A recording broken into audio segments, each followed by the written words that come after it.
جب میں چھوٹا تھا نا تو اکثر آپ لوگ نے بھی چھوٹے تھے کیا ہوگا ضرور، ماں باپ کے کمرے کے باہر نا ہم کان لگا کر سنتے تھے کہ وہ کوئی ہمارے خلاف بات تو نہیں کر رہے یا کوئی پلان تو نہیں بن رہا. خاص طور پہ اگر اسکول میں کوئی رزلٹ اچھا نہیں آیا یا کوئی ایسا واقعہ ہوا نا، تو پھر اس کے بعد یا رزلٹ کارڈ گھر آ گیا ہے تو اس کے بعد اگر ماں باپ کمرے میں علیحدہ چلے گئے ہیں مشورہ کرنے کے لیے تو ہم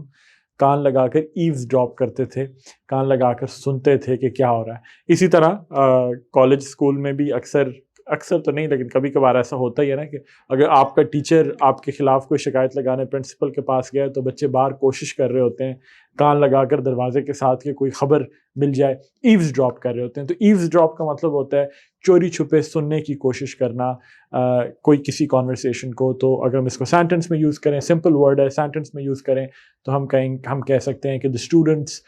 were eavesdropping outside the principal's office. Eavesdrop is a verb. You can actually start eavesdropping from today on all the secret conversations that happen around you.